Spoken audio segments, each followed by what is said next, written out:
अकोला जिल्हा पोलिसांनी हेल्मेट न घालणाऱ्या दुचाकीस्वारांविरोधात विशेष मोहीम सुरू केली आहे।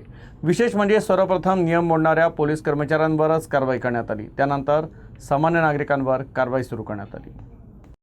अकोला जिल्हा पोलीस अधीक्षक अर्चित चांडक यांच्या मार्गदर्शनाखाली ही मोहीम राबवली जात आहे। नियम मोडणाऱ्या पोलीस कर्मचाऱ्यांवर प्रथम कारवाई करण्यात आली। त्यानंतर हेल्मेट विना वाहन चालवणाऱ्या नागरिकांवर कारवाई सुरू झाली। कायद्यासमोर सर्व समान आहेत हा संदेश पोलिसांनी यावेळी दिला। हेल्मेट हा केवळ दंड टाळण्यासाठी नसल्याचं पोलिसांनी स्पष्ट केलं। रस्ते अपघातात जीव वाचवण्यासाठी हेल्मेट अत्यंत महत्त्वाचं असल्याचं सांगण्यात आलं। नागरिकांनी सुरक्षिततेसाठी हेल्मेटचा वापर करण्याचं आवाहन यावेळी पोलिसांतर्फे करण्यात आलं।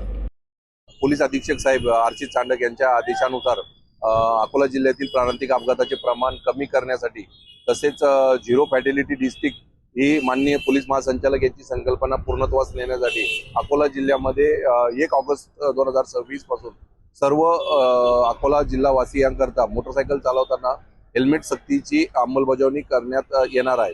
यही अंमलबजावणी करण्यापूर्वी 10 दिवसापूर्वीच आम्ही पूर्व सूचना दिलेली होती 20 तारखेला आणि 20 तारखेपासून आम्ही सर्व शासकीय कार्यालय त्यामध्ये पोलीस कलेक्टर ऑफिसमधील इतर कार्यालय सर्व कार्यालयावरती विना हेल्मेट वाहने चालवणारे शासकीय अधिकारी कर्मचारी यांच्यावर अगोदर कारवाई केली आहे आणि आतापर्यंत साधारण 255 शासकीय अधिकारी कर्मचारी यांच्यावर विना हेल्मेटची कारवाई केलेली आहे। आता असा परिणाम दिसून येते की सर्व शासकीय अधिकारी कर्मचारी हे हेल्मेट घालूनच कार्यालयामध्ये प्रवेश करत आहे आणि जनतेस सांगण्यापूर्वी पब्लिकला सांगण्यापूर्वी कर्मचाऱ्यांचं पासून त्याची सुरुवात माननीय एसपी साहेबांनी केलेली आहे। सर्व जनतेचं आव्हान आहे की सर्वांनी हेल्मेटचा वापर करावा। 1 तारखेपासून जे हेल्मेट वापरणार नाही त्यांच्यावर दंडात्मक कारवाई करण्यात येईल आणि त्यांचे लायसन रद्द करण्यासाठी सुद्धा प्रस्ताव सादर केले जातील।